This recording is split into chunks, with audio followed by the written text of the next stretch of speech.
On va ce matin aborder un sujet très important des Saintes Écritures.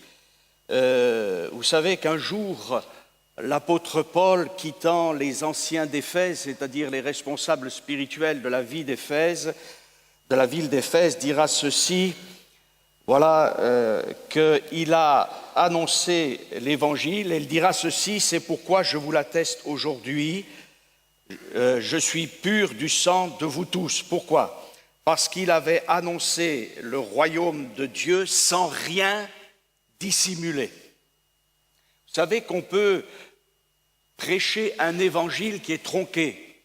On peut parfois prêcher que certaines portions de l'Écriture. Mais vous le savez comme moi, toute Écriture est inspirée de Dieu. Amen.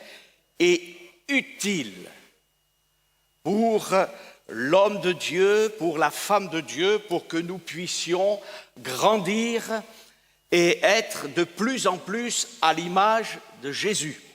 Et ce matin, je vais aborder un sujet que je continuerai à aborder, parce que si un jour je ne suis plus au milieu de vous pour X circonstances, parce que la vie passe, les années passent très vite, eh bien vous direz, dommage, il ne nous a pas enseigné là-dessus, et comme j'enseigne là-dessus à l'Institut de théologie biblique, il me semble que c'est normal que ma propre Église puisse aussi recevoir cet enseignement. Donc au cours de l'année, je ne dis pas que je vais prêcher uniquement sur ce sujet, mais nous prêcherons sur le sujet d'Israël. Alors c'est un sujet brûlant d'actualité, parce qu'aujourd'hui encore, on parle toutes les semaines, si ce n'est tous les jours, d'Israël. Et peut-être qu'au milieu de nous, des gens pourraient être étonnés que dans l'Église de Jésus-Christ, nous parlions d'Israël. Pourquoi ? Parce qu'il y a des théories qui ne sont pas bibliques, qui disent que l'Église a remplacé Israël. Mais l'Église n'a pas remplacé Israël, d'abord parce qu'Israël est une nation bien structurée, et puis l'Église, c'est l'ensemble des rachetés par grâce. Nous ne devons pas tout confondre. Ce sujet est un sujet qui peut créer polémique au sein du peuple de Dieu, mais nous allons découvrir avec les textes bibliques ce que nous devons croire et ce que nous ne devons pas croire, ce que nous devons approuver ou ce que nous ne devons pas approuver. Alors il y a peut-être au milieu de nous, il y a, je dirais, 2 catégories de personnes et même 3 catégories de personnes. Il y a ceux qui sont des descendants d'Abraham et d'Isaac et de Jacob selon la chair, parce qu'il y a au milieu du peuple de Dieu, dans les différentes églises, des Juifs qui ont reconnu Jésus-Christ comme leur Messie personnel.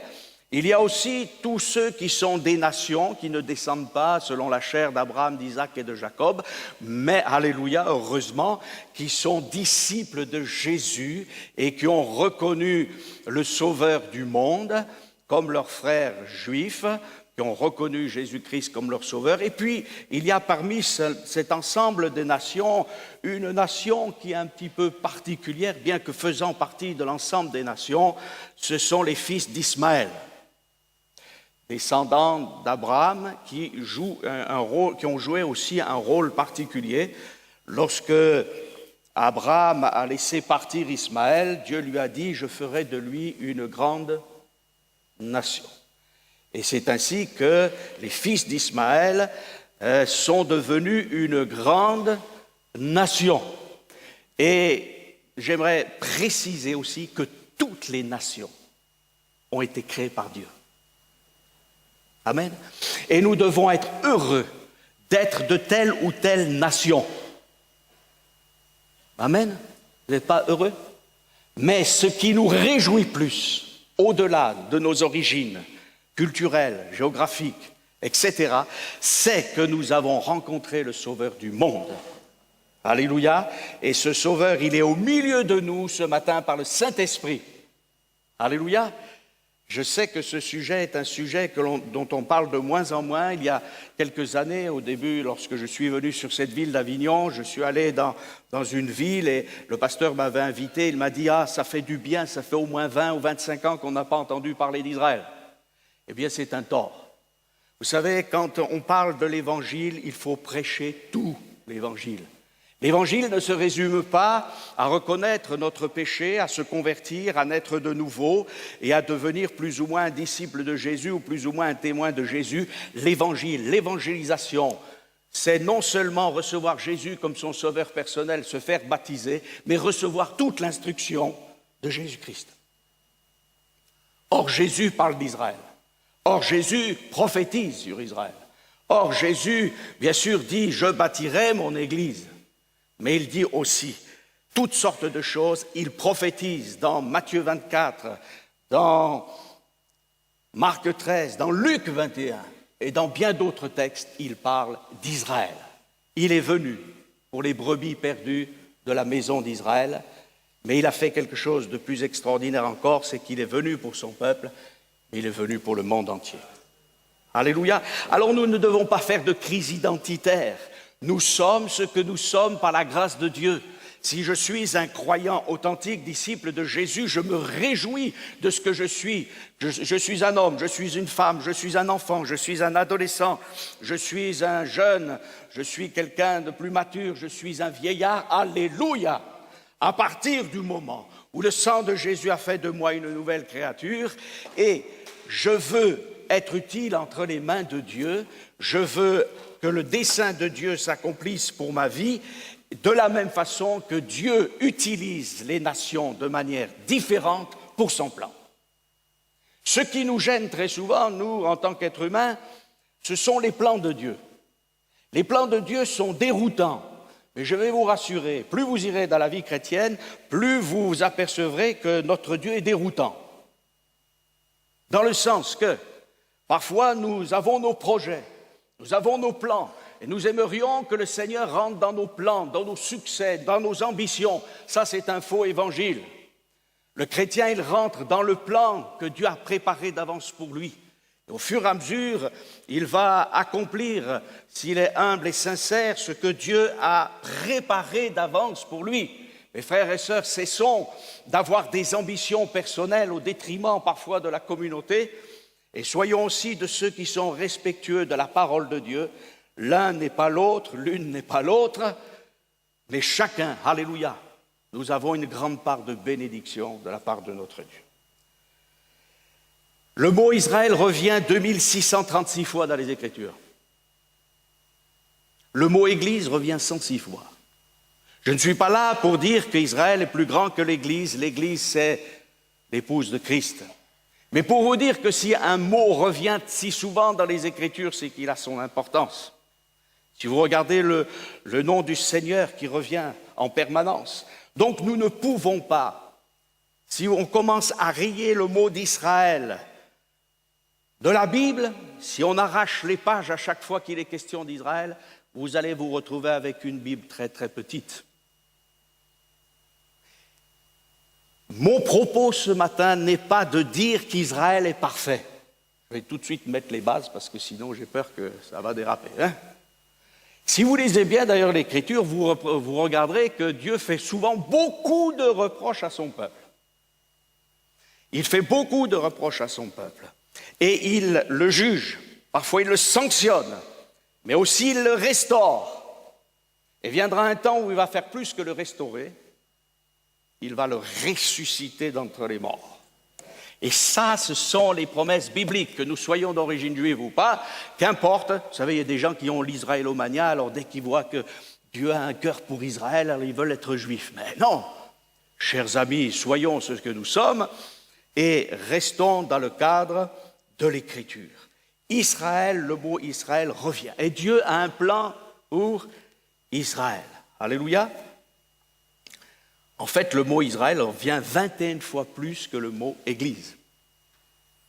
Donc, c'est à nous d'étudier aussi ce qui concerne ce peuple hier, aujourd'hui et demain. Amen. Il y a eu une théorie qui consistait à dire que le Seigneur Jésus s'occuperait d'Israël lorsque il reviendrait. Voyez ? Mais moi, je ne vois pas ça dans les Écritures, parce qu'il y a un texte des Écritures, et vous le rechercherez, je ne vais pas vous donner la référence, comme ça vous fera faire une petite recherche. La Bible nous dit « Dieu veut que tous les hommes soient sauvés ». Et les Juifs font partie de cette humanité. Je sais bien que certains ont considéré que les Juifs n'étaient pas des hommes. Et nous le savons. Il y a un peu moins de 100 ans, il y a eu une folie, au point qu'on a pris le peuple d'Israël et on a voulu le détruire. Et celui qui a voulu le détruire a été détruit. Et quand on touche au Seigneur, c'est terrible. Notre Seigneur Jésus était juif. Il est ressuscité et il est toujours juif. D'accord ? Et ça, c'est important de le noter. L'apôtre Jean dira, il est venu chez les siens. Alors c'est vrai que nous on a retenu et les siens ne l'ont pas reçu. Mais il faut lire toute l'Écriture, sans a priori, en essayant de se débarrasser d'environ 1500 ans d'antisémitisme, d'anti-judaïsme et de haine d'un peuple que Dieu pourtant a béni. C'est important. La chrétienté, je ne peux pas appeler autrement que cela, a persécuté le peuple juif parce que, eh bien, l'Église, un certain type d'Église, remplie d'ailleurs d'idolâtrie, a voulu forcer les fils d'Israël à devenir catholiques orthodoxes. Mais d'abord, j'aimerais dire qu'une conversion forcée, ce n'est pas une conversion. Voilà. Jésus dira, personne ne peut venir à moi si mon Père ne l'attire. Donc laissons le Saint-Esprit souverain. Et d'ailleurs, ça c'est valable pour qu'on soit fils d'Israël ou qu'on soit fils des nations. Nous ne convertissons personne. Le but de l'Évangile, c'est de proclamer que le Père a donné son Fils et que ce Fils est mort à la croix de Calvaire, qu'il est ressuscité et que quiconque croit en lui a la vie éternelle. La conversion est une démarche personnelle sous l'action du Saint-Esprit. Et quand je me convertis, je me tourne vers Dieu, c'est la grâce de Dieu qui me permet, c'est vrai aussi, de me tourner vers Dieu. Mais néanmoins, je fais un libre choix et Dieu me régénère. Alléluia. Eh oui, les conversions forcées. Quoi de plus horrible? Et ce n'était bien sûr pas de véritable conversion, en plus c'était la conversion pour une église corrompue. Donc nous ne voulons pas corrompre l'évangile, mais nous voulons l'annoncer. Il est venu chez les siens, et c'est vrai qu'une certaine partie des siens ne l'ont pas reçu, mais tous ceux à qui il s'est présenté ressuscité, les 500 frères à la fois, les 12 apôtres, les 70, eh bien ce sont eux qui nous ont annoncé l'évangile. Et il ne faut jamais l'oublier. Le plus grand prédicateur de l'histoire après Jésus, c'est un juif qui a rencontré Jésus-Christ comme son sauveur. Donc il faut remettre les bidons d'aplomb sans adorer Israël, sans avoir de l'israélomania, mais avoir du respect pour ce que Dieu fait, pour le dessein de Dieu. Dieu avait un mystère caché, c'était l'Église. Paul le dit. Mais il y a aussi une réalité qui n'a pas été cachée, c'est celle du peuple juif. Alors, j'ai fait une petite introduction, je pourrais rester des heures à parler de cela, mais je ne veux pas abuser de votre temps. Toute écriture est inspirée de Dieu et utile pour enseigner, c'est dans 2 Timothée 3,16, pour instruire dans la justice. Et nous n'avons pas été justes, nous les hommes, dans l'histoire, avec le peuple juif. Il y a eu une théorie anti-judaïque qui a dit, voyez, ces juifs sont des juifs déicides, ils ont tué Dieu. Voilà.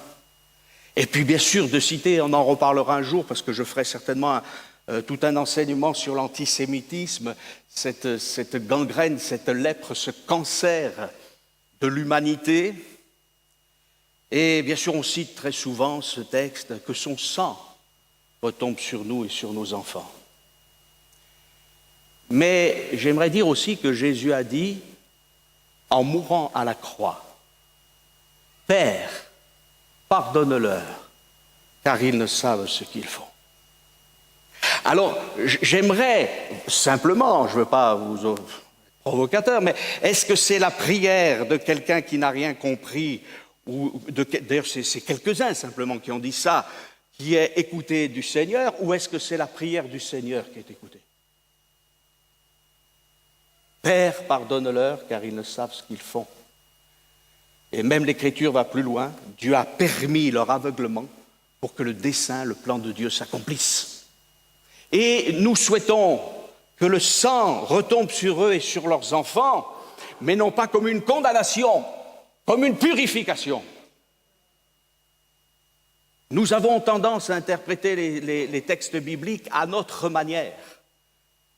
L'Écriture nous dit, on en parlera sans doute un jour dans Romains, que ceux qui ont été greffés sur l'olivier ne s'enorgueillissent pas comme s'ils n'avaient pas été greffés. Alors bien sûr, ils sont dans une situation particulière pour beaucoup, mais comme les autres nations.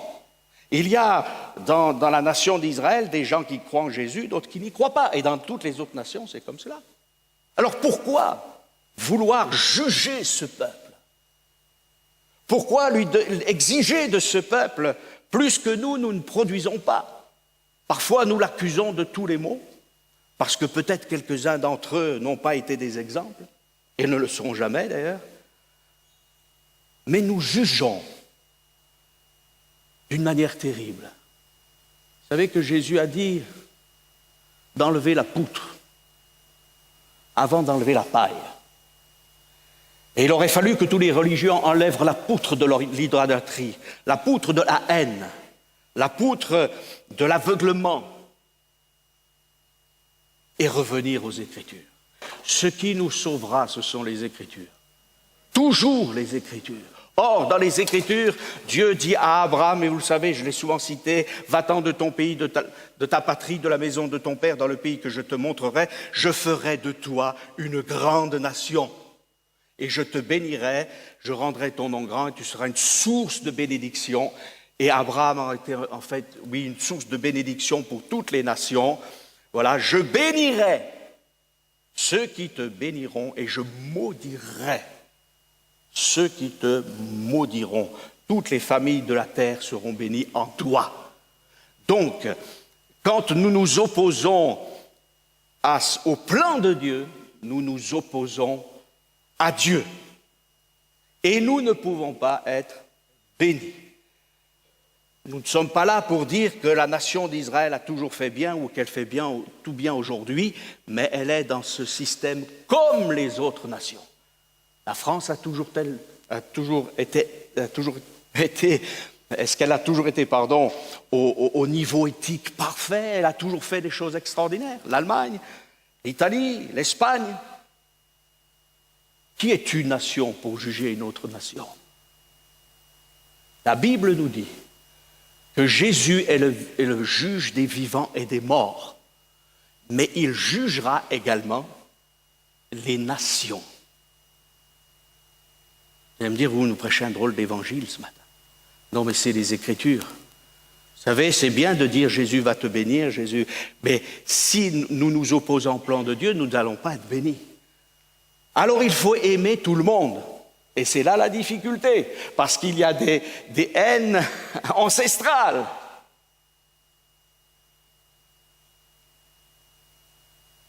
Mais le royaume de Dieu ne consiste pas dans la haine, mais dans l'amour du prochain. Et c'est vrai qu'on a accusé les uns les autres de ceci, cela. On lit les Écritures et voici ce que dit Paul aux Romains. « Je dis en vérité, je ne mens point, ma conscience m'en rend témoignage par le Saint-Esprit. J'éprouve une grande tristesse et j'ai dans le cœur un chagrin continuel. Car je voudrais moi-même être anathème et séparé de Christ pour mes frères, mes parents selon la chair, qui sont israélites. Voilà le cœur d'un serviteur de Dieu. Voilà. Alors vous allez me dire, oui, mais il était juif, alors bon, il fallait qu'il s'occupe des juifs. Est-ce que le Seigneur nous a dit, vous allez évangéliser partout sauf en Israël? Vous vous préoccuperez de toutes les nations sauf d'Israël? Faites de toutes les nations des... Alors bien sûr, nous devons aller partout. Au Burkina, au Niger, partout. Et la mission est allée partout et nous croyons qu'il y a encore un immense travail à faire. Bénissons le Seigneur pour toute l'action du Saint-Esprit qui s'est manifestée au milieu du peuple tzigane, gitan, alors qu'ils étaient autrefois encore, il y a quelques années, il y a moins de 60-70 ans, les parias de la société. Et merci à nos frères gitans qui sont au milieu de nous. Merci à nos frères qui autrefois étaient sous un certain joug et qui sont devenus aussi, ils sont fils d'Ismaël, mais ils sont maintenant enfants de Dieu. Alléluia. Donc ça, c'est extraordinaire. Être enfant d'Abraham, non pas simplement selon la chair, mais selon l'esprit. Et Paul dira, ils sont, voilà, mes parents selon la chair qui sont israélites, à qui appartiennent. Ce n'est pas le passé.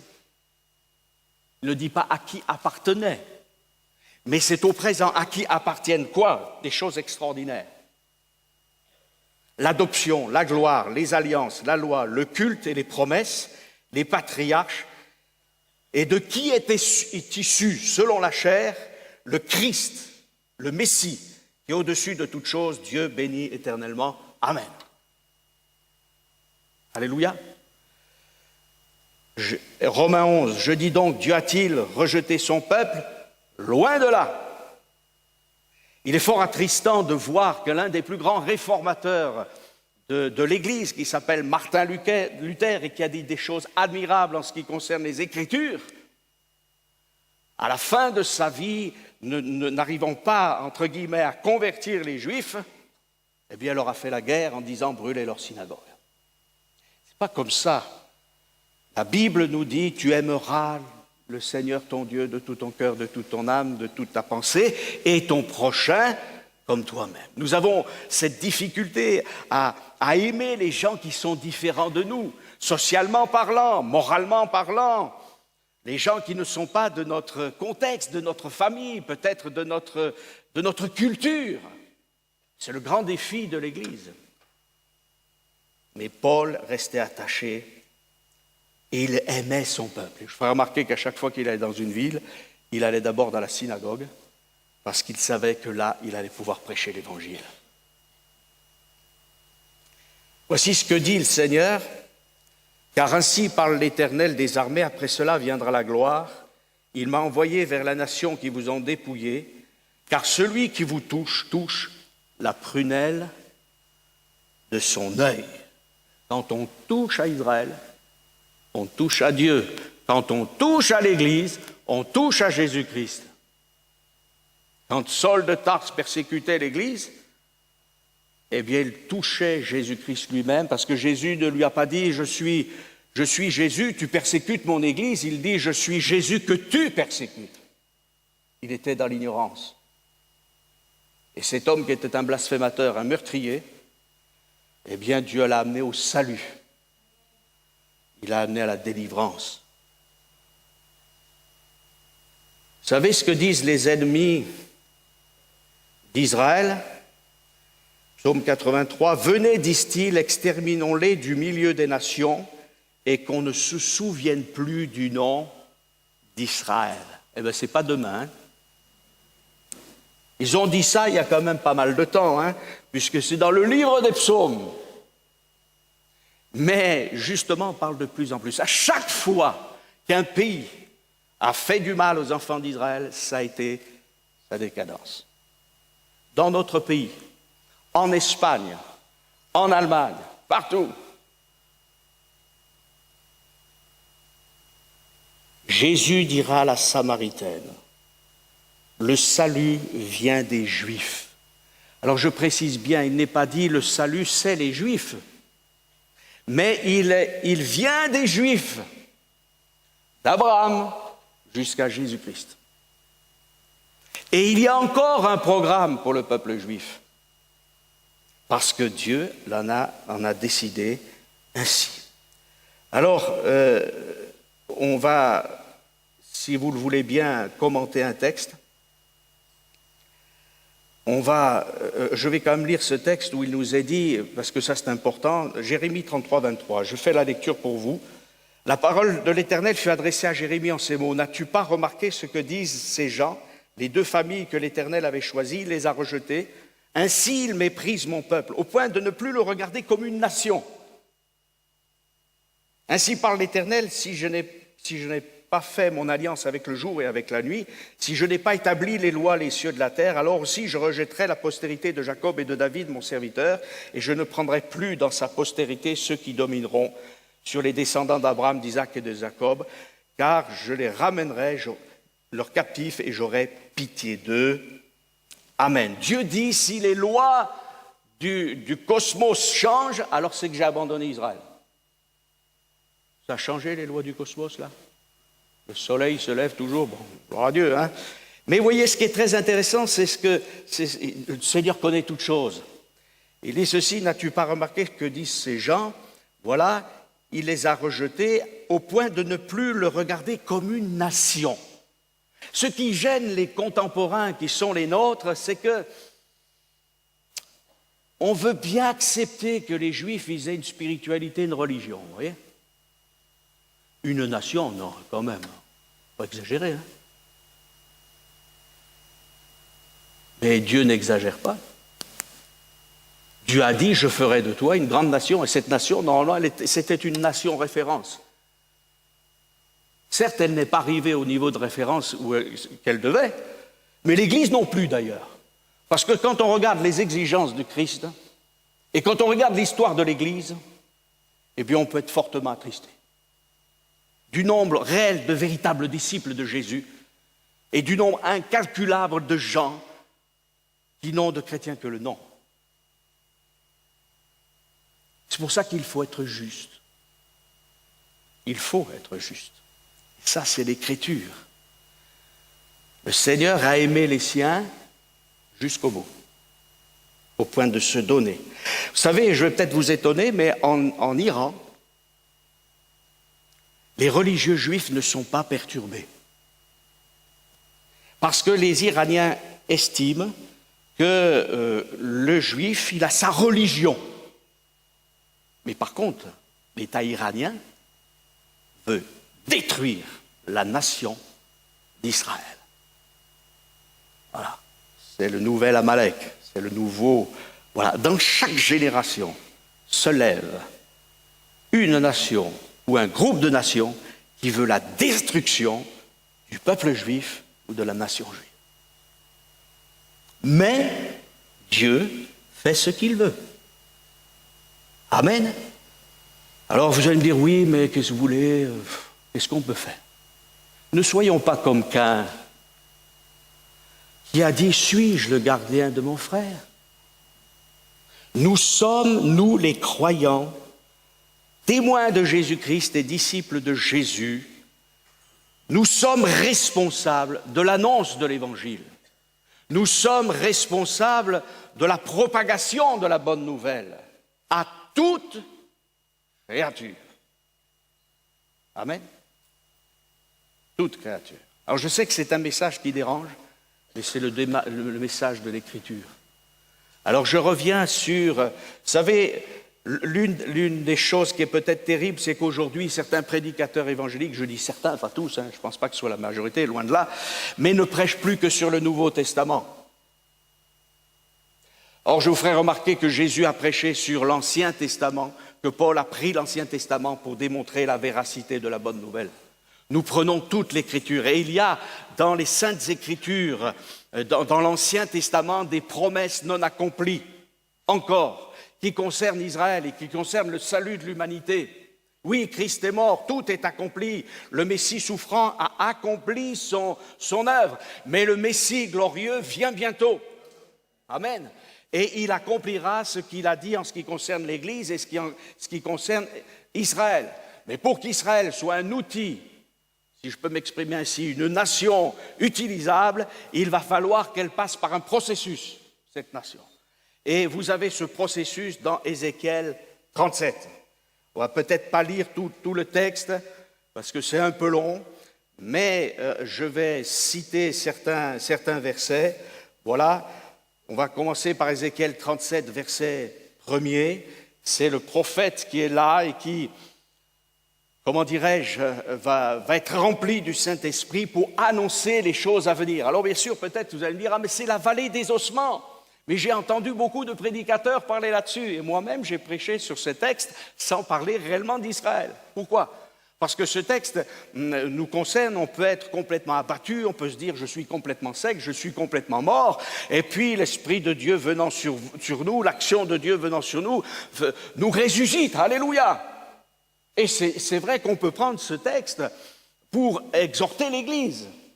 Et si quelqu'un ce matin se dit je suis comme un arbre desséché, je suis mort, il ne peut plus rien faire avec moi, je te dis mon ami, non. Si le Seigneur vient vers toi, il va te faire sortir de ta mort spirituelle, de ton péché, de ta misère, alléluia, et il va te faire asseoir avec toi dans les lieux célestes, et tu vas goûter à sa paix, à sa joie, et même dans les temps très difficiles, il sera avec toi. Mais ce texte concerne d'abord Israël. C'est un texte prophétique, et nous devons toujours prendre l'Écriture d'abord dans un sens littéral. Si on ne peut pas le prendre dans le sens littéral, on va le prendre dans le sens imagé. Mais toujours, ça c'est une règle, quand on étudie l'Écriture, on prend d'abord, est-ce que c'est littéral ? Oui, c'est littéral. La main de l'Éternel fut sur moi, l'Éternel me fit sortir en esprit, me déposa dans le milieu de la vallée, celle qui était remplie d'ossements. Et il lui pose une question. Voilà, et ses os étaient complètement secs, verset 2. Il me dit, fils de l'homme, verset 3, ces os pourront-ils revivre ? Et le prophète, il dit, oh, vous avez vu des ossements desséchés ? Ces eaux pourront-ils revivre, Seigneur éternel, tu le sais. Et là, il va prophétiser. Il annonce les choses à venir. Tu diras, ossements desséchés, écoutez la parole de l'Éternel. Lorsqu'en 1945, les nations, enfin les peuples des nations ont découvert l'horreur de la Shoah, ils se sont dit, c'est pas possible. Un des généraux qui est arrivé, américain, qui est arrivé sur les lieux des camps, de tous ces camps terribles comme, voilà, Dachau, et je ne vais pas tous les citer, il y en a déjà trop, a dit prenez des photos, et je ne vous dis pas la fin de la phrase parce que c'est grossier, mais je vais la changer, parce qu'il y aura toujours des gens tordus pour dire que ça n'a jamais existé. Et quand on a vu l'horreur, à peu près presque 6 millions de Juifs tués par balles ou dans les chambres à gaz, 1 million d'enfants séparés de leur maman, de leur papa, brûlés, détruits, des enfants qui sont nés dans les camps. Aujourd'hui, pratiquement les derniers survivants de la Shoah, ce sont des enfants qui sont nés dans les camps. Une horreur. L'humanité pouvait-elle se relever d'une telle chose ? Les nations ont donné de l'argent à Israël. Certains se sont, entre guillemets, repentis. Mais aujourd'hui se prépare une deuxième Shoah. Et mes frères et sœurs, il faut avoir prié pour Israël, il faut prier pour toutes les nations. Je ne pense pas que depuis que je suis au milieu de vous, je vous ai parlé que de ça, parce que je veux rester quelqu'un d'équilibré. Mais n'oublions pas de prier pour le peuple de Jésus, pour la nation de Jésus. Et j'aimerais que vous puissiez relire chez vous, si vous avez le temps, vous prenez le temps. Et vous verrez que dans ce chapitre du livre d'Ézéchiel, il y a 30 fois le mot « je » en ce qui concerne l'Éternel. Je. Je, qu'est-ce qu'il va faire ? Eh bien, il va dire « j'ouvrirai vos sépulcres », on va regarder un petit peu tout ça, etc., etc. Dieu qui agit pour son peuple. Même si ce peuple, comme tous les autres peuples, et j'insiste, ne le mérite pas. Personne ne mérite la grâce de Dieu. Personne ne mérite la restauration. Mais Dieu a tellement aimé le monde qu'il a donné son Fils, afin que quiconque croit en lui ne périsse point, mais qu'il ait la vie éternelle. Et il y a une prophétie, il y a des promesses. Moi, j'aime la Bible parce qu'il y a des promesses, parce qu'il y a des prophéties pour chacun d'entre nous. Tu es malade, Dieu peut te guérir. Tu es perdu, Dieu veut te sauver. Tu es esclave de quelque chose, Dieu veut te libérer. Alléluia! Et Dieu veut libérer aussi son peuple. Il y a deux phases très importantes dans la nation d'Israël, et nous sommes en pleine phase. Là, la première phase, c'est la restauration d'Israël. Que nous le voulions ou non. Il y a des choses qui nous semblent étranges. Parfois, il y a un homme politique qui fait ça. On se dit, mais pourquoi? Il y a les pour, il y a les contre. Mais vous savez, comme dit un proverbe, il n'est pas biblique celui-là, mais Dieu écrit droit avec des lignes courbes. Et vous pouvez courber tout ce que vous voulez, Dieu ira droit. Parce qu'il a un plan, et personne, ni les nations, ni toute la puissance des ténèbres ne peut s'opposer au plan de Dieu. Lorsque Jésus est venu sur cette terre, l'adversaire a tout fait pour empêcher le plan de Dieu de sauver. Mais le plan de Dieu s'est accompli. Dieu dit, voici, qu'il va rassembler tous ces os, il va mettre de la chair, des nerfs, donc il va y avoir un corps. Et ça, si vous aviez dit, il y a 150 ans, un jour, le peuple juif rentrera dans sa patrie, il sera à nouveau dans son pays, les gens vous auraient dit, mais ça ne va pas, non? Et je peux vous dire que dans les années 1880 à peu près, il y a un vieux livre, il y a un pasteur qui a écrit La restauration d'Israël. Parce que les gens qui aiment la Bible, ils voient un peu plus loin que ceux qui n'aiment pas la Bible. Et il a décrit à peu près à 95%, il fallait le faire, hein, ce qui allait arriver. Et ces choses sont arrivées. Amen. Qui aurait cru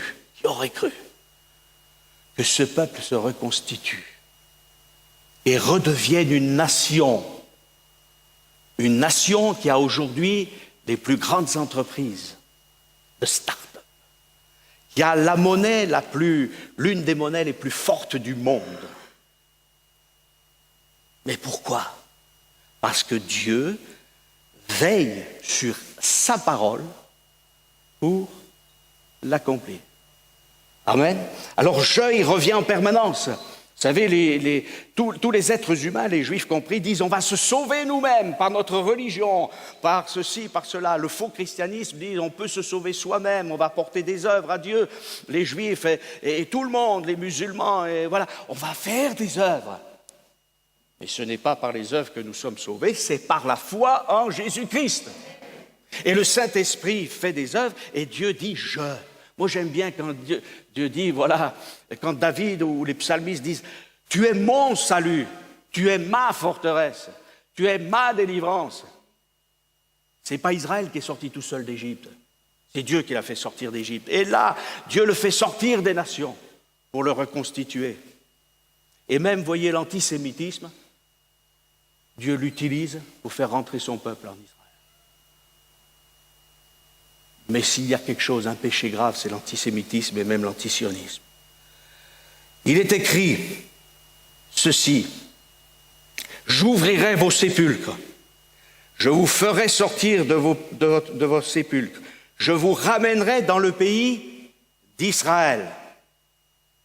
C'est le pays d'Israël, hein, entre le Sinaï et là. N'en déplaise à ceux qui ont changé le nom du pays, parce que ce sont les Romains qui ont changé le mot Judée ou Israël en Palestine. Voici, je vous ferai sortir de vos sépulcres, je mettrai mon esprit en vous et vous vivrez, je vous rétablirai dans votre pays, et vous saurez que moi, l'Éternel, j'ai parlé et agi.